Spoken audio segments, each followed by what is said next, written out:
예레미야 30장부터 33장까지는 회복을 말하고 있습니다.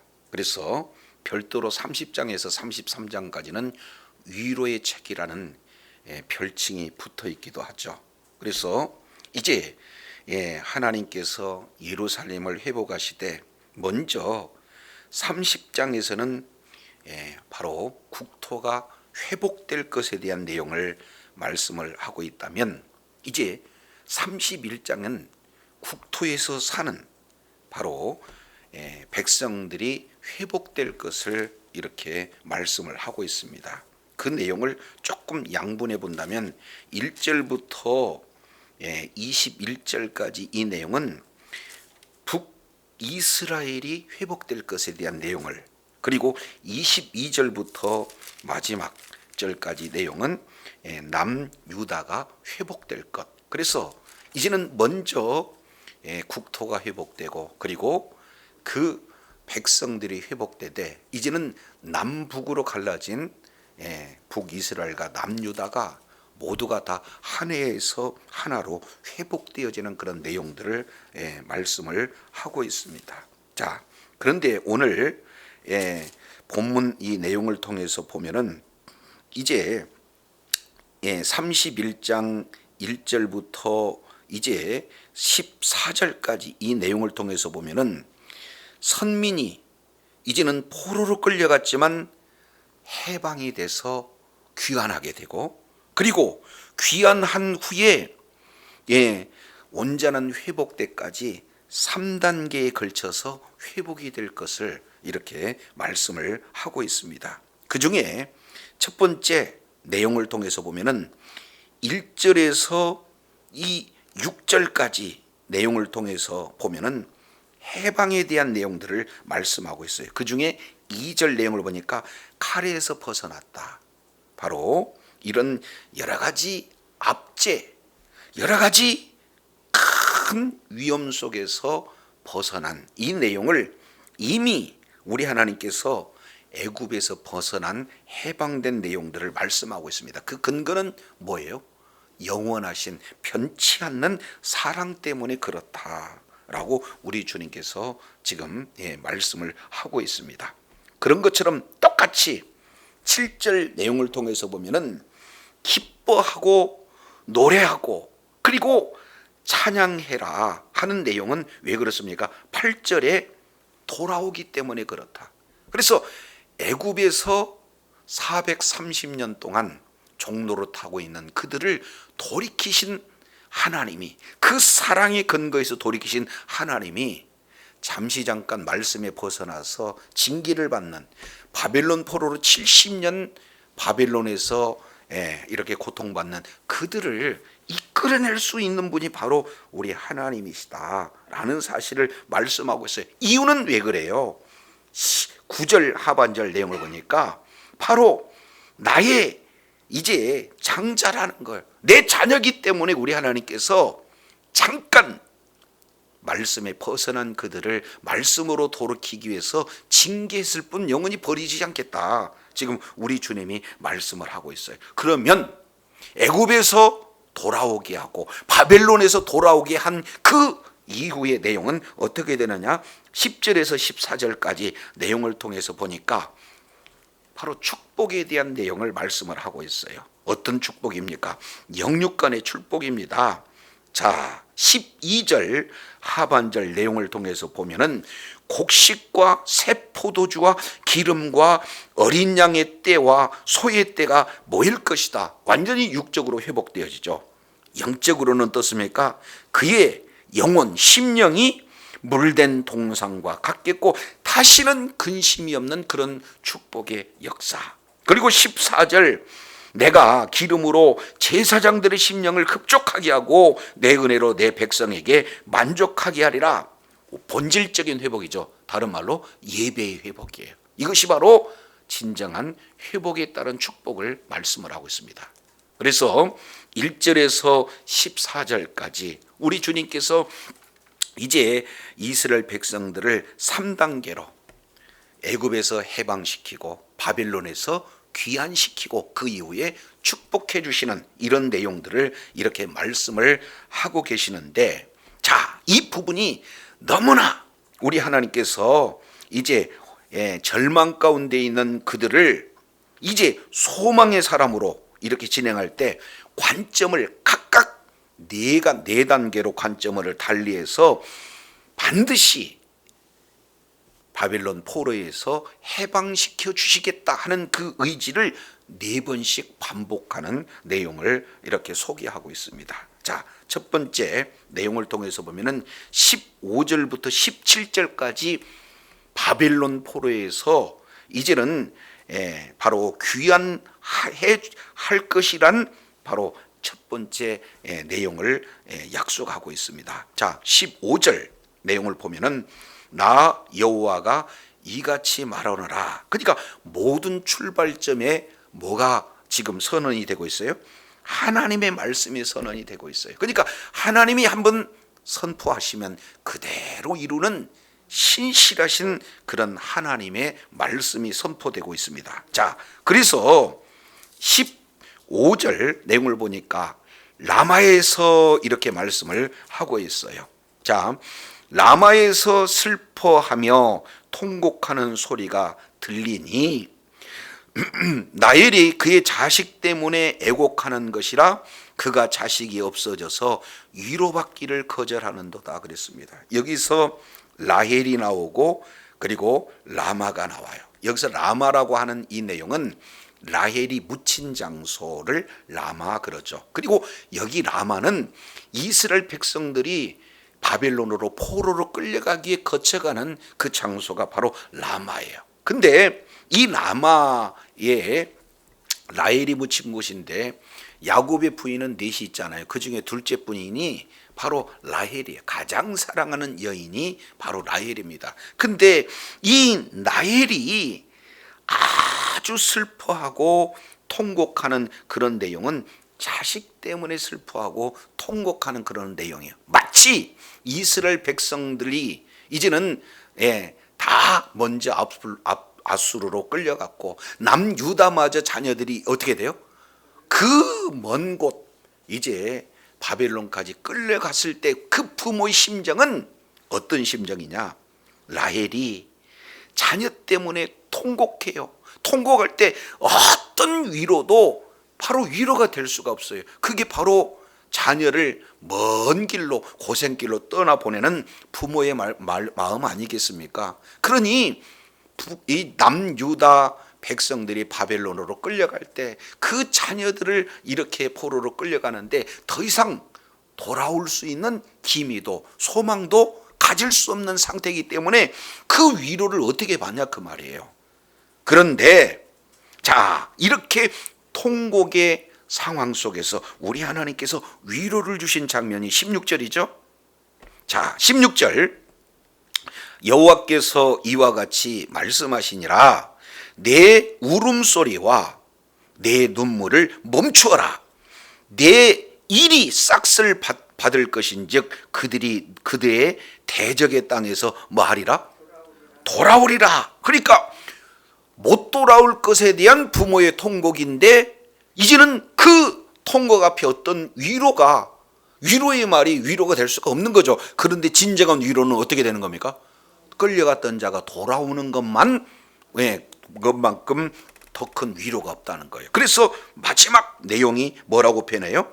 나 여호와의 말이니라. 하나님의 말씀은 변개치 않는다는 거예요. 한번 돌아오리라 약속하시면 그대로 이루어진다는. 그러니 그들에게 이보다도 더 큰 위로가 어디가 있어요? 그렇지 않습니까? 지금 코로나 상황 속에서 정말로 많은 주의 사랑하는 자녀들이 사실은 엄청나게 많은 수가 이렇게 예배를 드리지 못하고 또 마음껏 기도하지 못하고 찬송하지 못하고 각각 있는 그런 처소에서 지금 이렇게 주님의 위로를 기다리고 있는 그런 상황 아니겠어요? 자, 그런데 그런 위로를 이제 우리 주님께서 말씀을 하시는데 이제는 정말로 마음껏 찬양하고 하나님께 예배하고 하나님께 마음껏 기도할 수 있는 그런 내용의 위로를 말씀하신 것과 똑같은 지금 내용을 이렇게 표현을 하고 계시는 거예요. 자, 왜 그런가? 17절 보시죠. 17절, 너의 장래에 소망이 있을 것이라. 이유는 너의 자녀가 자기들의 지경으로 뭐 한다는 거예요? 돌아오리라. 그래서 15절에 자식을 위해서 애통하고 있는 그들이 그 자녀가 다시 자기의 지경으로 이렇게 돌아온다. 이것이 이제는 장래의 큰 비전과 소망이 되어진다라고 이렇게 말씀을 하고 있습니다. 이제 사탄 마귀에게 이제 미혹돼서 정말로 하나님의 품을 버리고 세상을 따라갔던, 그래서 하나님의 말씀보다는 세상의 부귀 영화에 모든 그런 관심과 모든 것을 뺏겼던 그들이 다시금 어떻게 돼요? 예수 그리스도의 그 보혈의 은혜로 돌아올 수 있는 이 내용이 큰 소망이잖아요. 이 지옥불에서 이제는 하나님의 나라, 자녀로서 하나님의 나라를 기업으로 누릴 수 있는 이런 내용으로 돌아올 수 있다. 이거보다 더 큰 사실은 소망이 없잖아요. 그래서 이 구원에 대한 그 강렬한 이 소망, 이 내용을 지금 빼앗겼던 자녀가 다시 돌아온 것이 회복된 것처럼 이제 하나님의 형상으로 지음받는 그런 자들이 예수 그리스도를 믿어 다시금 이제 온전히 뭐예요? 회복되어지는 이 내용이 소망인 것처럼 이제 예수 그리스도의 그 복음만이 우리들에게 소망이 되어지는 줄로 믿습니다. 그래서 15절부터 17절까지 1차 포로 귀환에 대한 그 약속을 어떻게 합니까? 지금 통곡하고 있는 그런 여인에게 정말로 위로가 되는 것, 진정한 위로가 포로 귀환이다라는 것으로 1차 포로 귀환을 약속하시는 내용이 소개되고 있습니다. 이어서 18절부터 20절까지 이 내용을 통해서 보면은 이제는 회개를 통해서 주님께 돌아오는 내용을 두 번째 이렇게 강조하고 있게 됩니다. 자, 18절, 에브라임이 스스로 뭐한다? 탄식한다. 이것은 탄식이라고 하는 이 내용은 바로 회개를 이렇게 표현하는 거예요. 에브라임 그러면은 사실은 이스라엘이 12지파가 있지만 남유다의 대표 지파를 유다로, 그리고 북이스라엘의 10개 대표의 지파를 뭐라고 표현한 거 있습니까? 에브라임. 그렇기 때문에 이 에브라임은 때로는 선민 전체를 대표하기도 해요. 그래서 에브라임이 스스로 탄식한다. 그 얘기는 선민 공동체가 다 회개한다. 그러면서 내용이 이렇게 얘기를 해요. 18절 상반절 내용을 보니까 내가 분명히 들었는데 주께서 나를 징벌하심에 멍에에 익숙하지 못한 송아지 같은 내가 징벌을 받았나이다. 주는 나의 하나님 여호와이시니 나를 이끌어 돌이키소서 그리하시면 내가 뭐 하겠나이다? 돌아오겠나이다. 하나님을 떠났던 자가 하나님께 돌아오겠다는 거예요. 왜 그러느냐? 자, 두 번씩 주님께서 나를 징벌하셨다. 그래서 내가 주님께 징벌을 받았다. 이유는 한 가지, 멍에에 익숙하지 못한 송아지 같은 내가 징계를 받았다는 거예요. 이것이 참 이렇게 표현이 그런데요. 이 부분을 지금 호세아서 4장 16절 이 내용을 통해서 보면은 완강한 암소처럼 완강했다 이렇게 표현을 하고 있어요. 그러니까 하나님의 말씀을 지긋지긋 사실은 완강하게 거절했다는 그런 어떤 내용이 에브라임에 대한 표현이거든요. 근데 사실은 에브라임만 멍에가 익숙하지 않는 송아지가 어떻게든지 그 주인의 말을 완강히 거부하는 것과 똑같이 하나님의 말씀대로 순종하지 않는 이스라엘의 모습이나 우리들의 모습이나 별반 다를 바가 없어요. 그러면은 우리 하나님께서는 사랑하시기 때문에 뭐 한다는 겁니까? 징계를 한다는 거예요. 징계를. 그래서 왜 내가 징계를 받았는가 스스로 그 원인을 찾고 하나님 앞에 회개하고 이렇게 하나님의 말씀에서 멀어졌습니다. 하나님의 그런 어떤 말씀에서 멀어질 뿐만 아니라 하나님의 말씀에 대적한 자리에 섰습니다 라고 다시금 하나님 앞에 돌이키는 진정한 회개의 그런 어떤 내용을 지금 고백하고 있는 것을 보게 됩니다. 자, 그래서 이제는 19절 내용을 보니까 내가 뭐한 후에 돌이킨 후에 하나님을 떠났던 자가, 하나님을 멀리했던 그 자가 다시 하나님께로 돌이킴을 받은 후에 뭐 했다는 거예요? 뉘우쳤다, 회개하였다라고 지금 말씀을 하고 있습니다. 그러면은 회개했다는 그 증거가 무엇이냐? 그 내용을 이렇게 표현을 해요. 19절 하반절 내용을 보니까 자, 내가 교훈을 받은 후에 내가 볼기를 쳤사오니 이는 어렸을 때 치욕을 짐으로 부끄럽고 욕됨이나 하도다. 그러니까 어렸을 때 부끄러운 일, 욕된 일을 이렇게 골라 했어요. 그런데 뒤늦게 회개하고 하나님의 이제 교훈을 받고봤더니 어렸을 때 정말로 잘못됐던 그 내용이 너무나 사실은 어떻게 해요? 애통스러운 그런 내용이다. 그러니까 자기 자신의 볼기를 때렸다. 지금 이렇게 표현하고 있는 거예요. 그러니까 진정으로 이들은 뭐 했다는 거예요? 회개했다. 이렇게 말씀을 하고 있는 겁니다. 자, 그런데요, 20절 이 내용은 하나님의 마음을 아주 잘 표현하고 있는 그런 내용입니다. 자, 20절은 좀 길지만 우리 다 같이 한번 읽어볼까요? 시작. 에브라임은 나의 사랑하는 아들 기뻐하는 자식이 아니냐. 내가 그를 책망하여 말할 때마다 깊이 생각하노라. 그러므로 그를 위하여 내 창자가 들끓으니 내가 반드시 그를 불쌍히 여기리라. 여호와의 말씀이니라. 자, 이 말씀을 보면은 하나님의 본심을 그대로 지금 표현을 하고 있는 것을 보게 됩니다. 자, 에브라임, 그러면은 이 에브라임은 바로 선민 전체를 사실은 대표하는 그런 내용인데, 북이스라엘을 호세아 선지자의 그 내용을 통해서 보면 얼마나 하나님을 버리고 행음한 민족인가 우리가 잘 알 수 있잖아요. 자, 그런데 에브라임을 이렇게 표현을 해요. 나의 무슨 아들? 사랑하는 아들, 그리고 기뻐하는 자식, 이렇게 지금 반문하고 있어요. 에브라임이 누구냐? 나의 사랑하는 아들이 아니냐? 나의 기뻐하는 자가 아니냐? 지금 이렇게 표현을 하고 있습니다.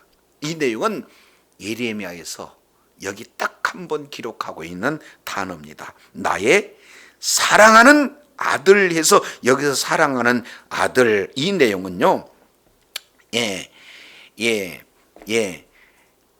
여기에 야카르라는 단어를 써요. 야카르, 사랑한다라고 하는 내용은 야카르. 그러면은 이 사랑이라는 이 단어는 어떻게 되느냐?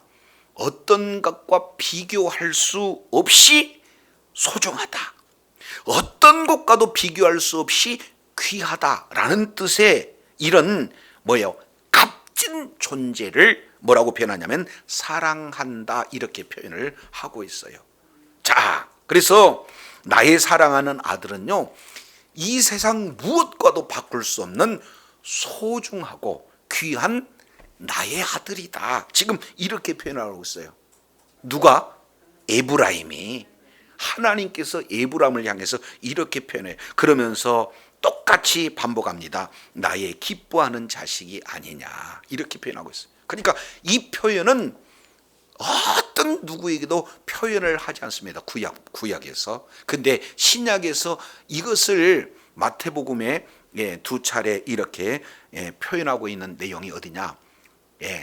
이 마태복음 3장 17절 이 내용을 보면은 예수님께서 세례를 받으시고 올라오실 그때에 삼위 하나님께서 등장하십니다. 그래서 성자 예수님은 요단강에서 세례를 받으시고, 그리고 성령 하나님께서는 어떻게 해요? 비둘기가 내린 것처럼 임재하고 계시고, 그래서 하늘이 갈라지면서 하늘에서 들려오는 소리가 뭐였습니까? 이는 내 사랑하는 아들이요 내 기뻐하는 자다. 이 표현을 누구에게만 썼어요? 예수님에게만 썼다 그 말이죠. 이 내용이 마태복음 17장 변화산 사건에서 똑같이 들려옵니다. 하늘에서 들리는 내용이 이는 내 사랑하는 아들이요 내 기뻐하는 자다. 그래서 이 표현은 신약에서 누구에만 쓰는 표현이냐면은 예수님께만 쓰는 그런 표현이. 근데 이 표현을 지금 누구에게 쓰고 있어요? 지긋지긋하게 말을 듣지 않는, 완악한, 한 번도 멍에를 매지 않는, 그래서 익숙하지 않는 그 송아지가 농부의 말을 아주 끝까지 완강하게 거부하는 것과 같은 그런 에브라임을 향해서 나는 세상의 어떤 것과도 비교할 수 없는 가장 값진 소중한 존재가 에브라임 네가 아니냐, 지금 이렇게 말씀을 하고 있어요.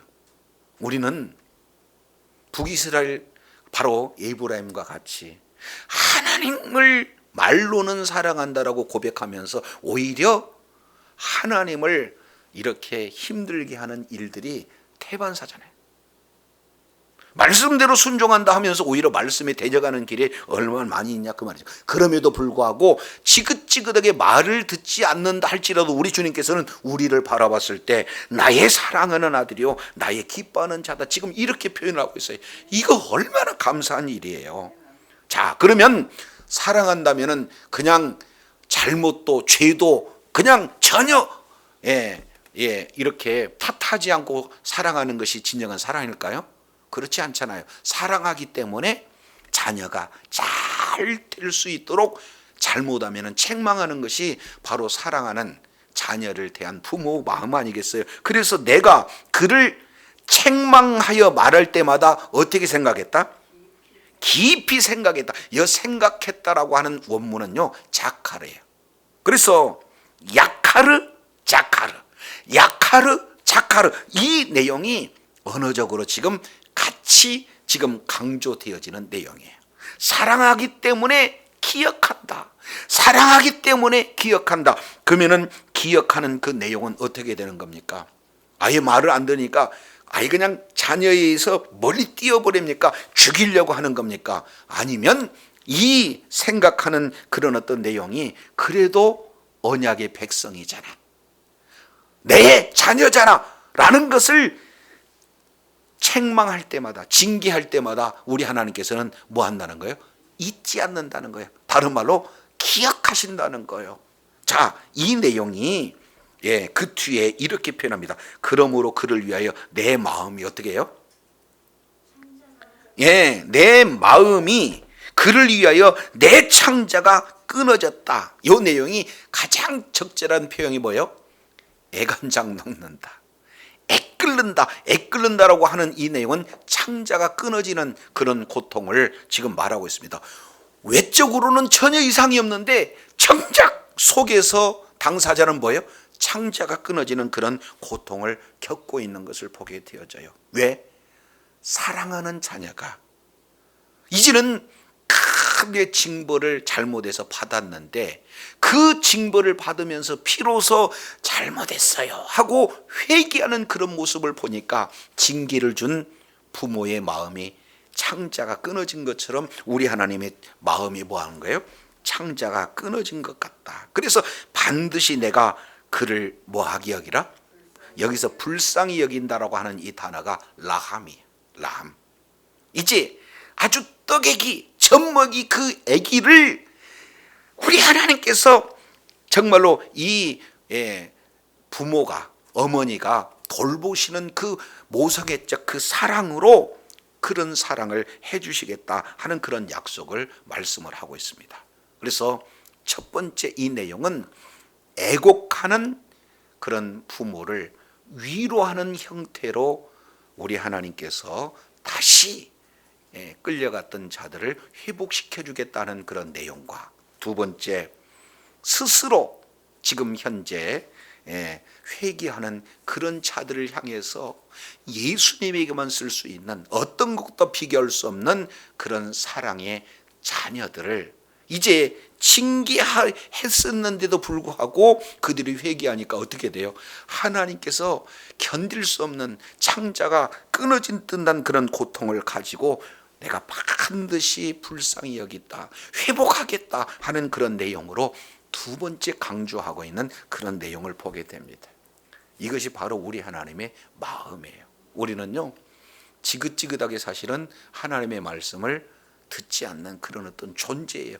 그래도 우리 하나님께서는 그 어떤 누구보다도 어떤 세상의 어떤 값진 것보다 비교할 수 없는 내가 너희를 그렇게 귀하게 여긴다. 내가 너희를 그렇게 소중하게 여긴다. 내가 너희를 그렇게 사랑한다. 그러기에 우리 하나님이 창자가 끊어진 듯한 그런 그런 마음을 통해서 우리들에게 변함없는 모성애적 그런 사랑을 약속하시는 것을 보게 됩니다. 이것이 바로 우리 주님이 저와 여러분을 향한 그런 하나님의 본심이에요. 자, 세 번째 이 내용은 21절부터 22절까지. 자, 21절 내용을 보면은 이제 이 부분은요, 이 포로의 귀환을 명령하시는 그런 그 내용으로 지금 세 번째 돌이킬 것에 대한 내용을 지금 말씀을 하고 있습니다. 21절 보시죠. 처녀 이스라엘아, 너의 이정표를 세워라. 너의 편말을 만들어라. 그리고 큰 길, 곧 내가 전에 가던 길을 마음에 두라. 그리고 돌아오라. 네 성으로 뭐하라? 돌아오라. 한번 보세요. 돌아오라, 돌아오라. 두 번 지금 돌아오라고 하는 그 내용은 그 길에서 방황하지 않기 위해서 세 가지로 큰 길에다가 어떻게 돼요? 편말을 세워놓고 이정표 표지판을 세워놨어요. 길 잃어버리지 말고 방황하지 말라고. 그러면서 돌아오라, 돌아오라 이렇게 말씀하고 있는데 여기서 한 단어 우리가 놓쳐서는 안 되는 게 뭐냐면 처녀 이스라엘이에요. 한번 보세요. 처녀 이스라엘이 정말로 이제 남자만을 사랑했던 정결한 여인의 모습이 이스라엘 상태인가? 아니면 한한 신랑을 버리고 온갖 우상들을 행음했던 마치 그런 여인과 같은 그런 어떤 모습이었는가 봤을 때 그들은 처녀였습니까? 창기와 다름이 없었습니까? 그런데도 다시 돌이키실 때는 어떻게 표현을 하고 있어요? 처녀 이스라엘이다. 완전히 회복된 그런 자로 과거를 우리 주님이 덮어버리고 이제 새롭게 태어난 그런 피조물로 우리 주님께서 지금 보시면서 돌아오라, 돌아오라. 혹시 길을 잃어버릴까? 이제 편말도 세워놓고 이정표도 세워놓고 늘 불길을 닦아놓고 지금 돌아오라고 하는 우리 주님의 그 권유, 이 내용이 바로 이스라엘 백성들을 회복하시고자 하는 세 번째 지금 반복되는 하나님의 선언이에요. 네 번째 내용을 통해서 보면은 22절도 보시죠. 그러면서 패역한 딸아, 너희가 패역한 딸이었다는 거죠. 그런데 내가 어느 때까지 뭐 하겠느냐? 방황하겠느냐? 그러니까 방황하지 말고 지금 돌아오는데, 왜냐하면 돌아오게 되면은 여호와께서 새 일을 세상에 뭐 했다? 창조했다. 곧 여자가 남자를 뭐 한다? 둘러싸리라. 실제 남자가 여자를 둘러싸요? 여자가 남자를 둘러싸요? 대부분은 남자가 여자를 이렇게 싸는 그런 내용이잖아요. 근데 이것은 바뀌어지는 거, 이것이 새 일이라는 거예요. 물론 여기에는 여러 가지 해석이 분분하지만 이 여자라고 하는 이 여자는 바로 이스라엘을 지금 말하고 있습니다. 남자는 그러면 누구 있어요? 하나님이 있죠. 그러니까 오히려 하나님을 이렇게 뭐합니까? 않는 그런 어떤 모습이 어떤 모습이냐? 새 일을 창조하는 그런 어떤 모습이다. 이제 돌이켰던 이스라엘 백성들은 누구를 더 이렇게 사랑하는 자가 되어지는 거예요? 하나님을 사랑하는 자로 완전히 지금 이제 변화된 그런 어떤 모습들을 이렇게 말씀을 하고 있습니다. 자, 그러면서 네 번째 23절부터 26절까지 여기에 이제는 기쁨, 예언적인 측면으로 돌아오게 되면 어떻게 이렇게 기쁨을 회복할 것인가 하는 예언적인 측면으로 다시금 이스라엘 백성들을 돌아오게 하겠다 하는 내용을 지금 선언하고 계십니다. 23절 보시죠. 만군의 여호와 이스라엘 하나님께서 이와 같이 말씀하시니라. 내가 그 사로잡힌 자를 뭐하게 할 때? 그렇습니다. 돌아오게 할 때. 요건 미래 시제죠. 앞으로 돌아오게 한다 하는 내용인데, 그들이 유다 땅과 그의 성읍들에서 다시 이 말을 쓴다. 돌아오게 되면 어떤 말을 쓴다? 곧 의로운 처소다, 거룩한 산이다, 이렇게 쓴다는 거예요. 그리고 이어서 여호와께서 내게 복 주시기를 원한도다. 사실은 저주를 받았어.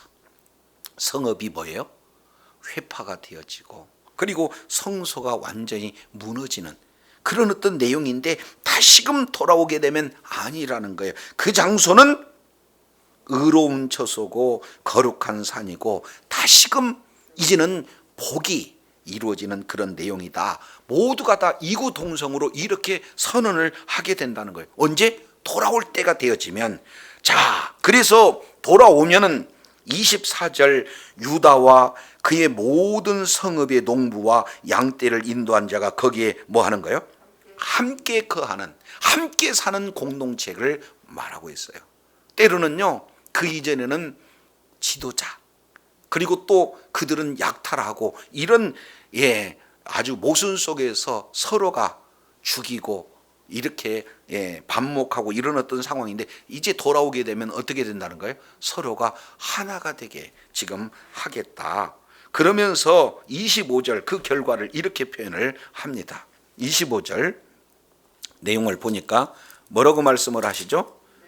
내가 그 피곤한 심령을 뭐하게 하고? 상쾌하게 하고, 모든 연약한 심령을 뭐한다? 상쾌하게 하고 만족하게 한다. 한마디로 본다면은 기쁨으로 충만해요. 함께 살면서 기쁨으로 충만한 이런 내용을 지금 말씀을 하고 있어요. 돌아오게 되어지면. 그랬을 때 지금 26절 예레미야의 심정을 이렇게 표현합니다. 자, 내가 깨어보니 잠이 뭐했다? 달았어요.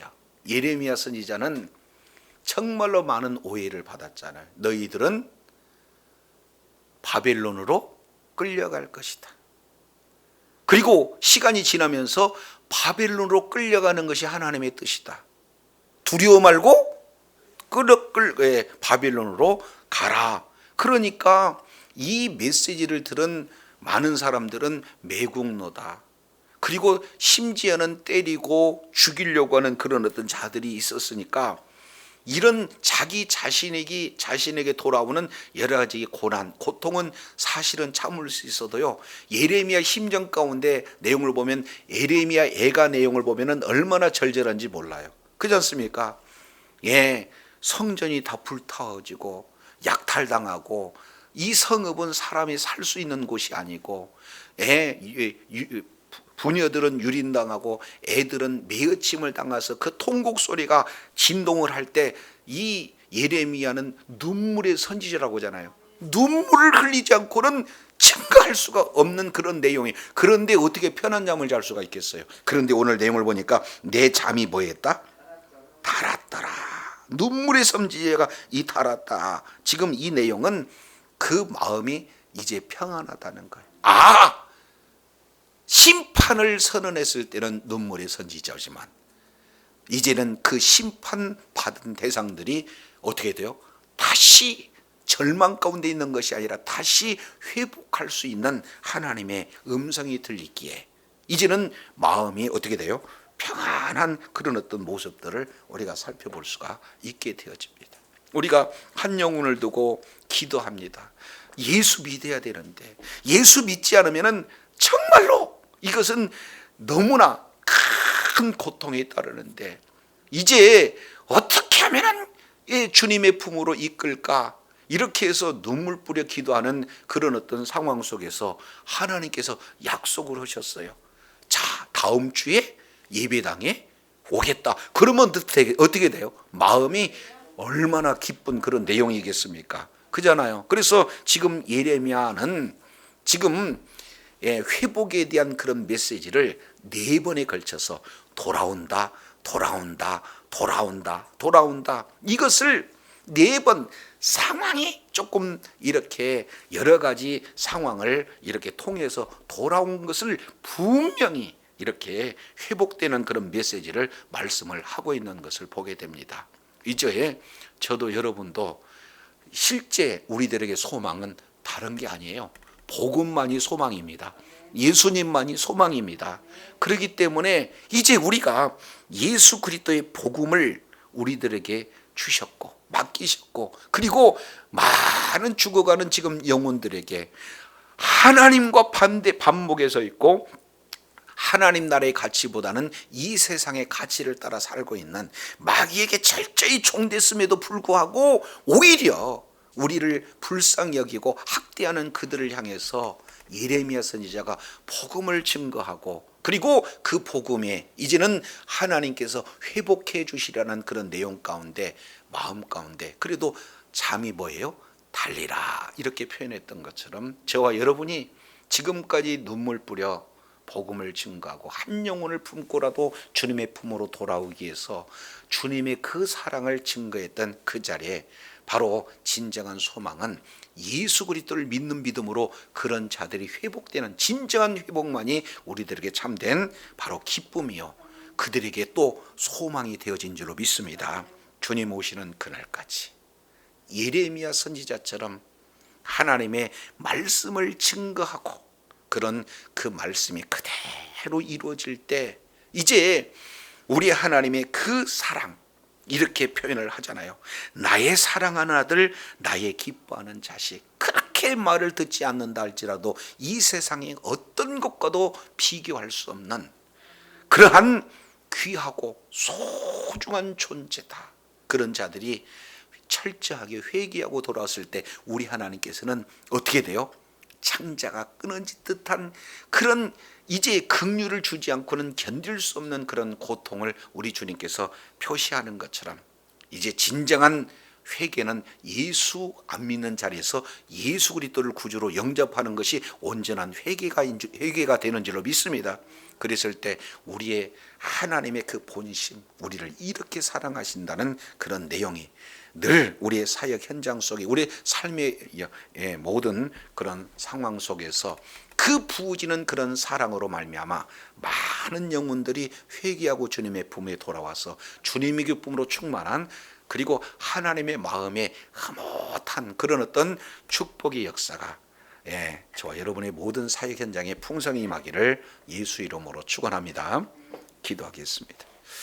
하나님 아버지, 예레미야 30장에서 34장까지 회복에 대한 위로의 책이라고 하는 별칭을 붙고 있는 그런 내용을 우리가 살펴보면서 우리 하나님께서 애굽에서 이제 구원해 내신 것, 똑같은 방법으로 바빌론에서 구원해내는 것은 더더욱 쉬운 일이다. 그러나 그들이 회복되었을 때 엄청난 축복의 그런 환경이 활짝 열리는데, 이러한 내용을 전제하고 우리 주님께서 반드시 돌아오겠다, 반드시 돌아오겠다 4번씩 이렇게 강조하는 내용들을 살펴보게 되면서 우리 주님이 우리를 얼마나 지극히 사랑하고 계신지 다시 한번 일깨워 주신 것 감사합니다. 부모가 자녀들이 기약 없이 끌려가는 그 애통은 어떤 위로도 위로할 수 없는 그런 내용이지만 더 이상 눈물 흘리지 말아라. 이유는 내가 그들을 돌이키겠다. 주님께서 진정한 회복을 통해서 위로해 주실 뿐만 아니라 우리가 잘못된 길을 뒤늦게 깨닫고 스스로 회개했을 그때에 우리 주님께서 돌이키지 아니하면은 창자가 끊어진 듯한 그런 고통이 임하는 진정한 하나님의 그 사랑을 보여주면서 다시 한번 돌이킬 것에 대한 회복을 말씀하여 주시니 감사합니다. 이어서 돌아오라 돌아오라, 이 방황하는, 이제 그런 자들이 방황하지 않도록 큰 길을 내고 이정표를 세우고 편말을 세워서 이제 돌이키는 그런 이제 권유를 형태에서 반드시 돌이키겠다 주님, 이렇게 말씀하실 뿐만 아니라 이제 예언적인 측면으로 돌아올 그때에 모두가 다 하나 된 공동체로 기쁨으로 충만한 그런 내용을 우리 주님이 다시 한번 강조함으로써 진정한 회복을 약속하신 하나님의 그 놀라운 사랑을 오늘도 말씀을 통해서 일깨워 주시니 감사합니다. 이제 우리의 진정한 회복은 복음이요, 우리들에게 진정한 소망은 복음이기에 이제는 복음이 증거되고, 그리고 그 증거되는 영혼들이 한 사람 한 사람 이제는 주님으로 돌아올 때 주님의 기쁨으로 충만한 그런 아버지 하나님의 소망의 공동체, 기쁨의 공동체가 되도록 은혜를 더하여 주시옵소서. 코로나 상황 속에서도 우리 주님의 진정한 위로가, 뿔뿔이 흩어졌던 많은 영혼들이 다시 예배의 자리로, 기도의 자리로, 찬양의 자리로 회복되어 마음껏 찬양하며 예배하며 주님께 영광 돌리는 그런 회복된 놀라운 역사가 임하게 될 줄로 믿습니다. 주님께 영광 돌리며 끝까지 존귀하게 쓰임 받는 복된 자리에 있게 하여 주시옵소서. 감사드리며 예수님 이름으로 기도드립니다. 아멘.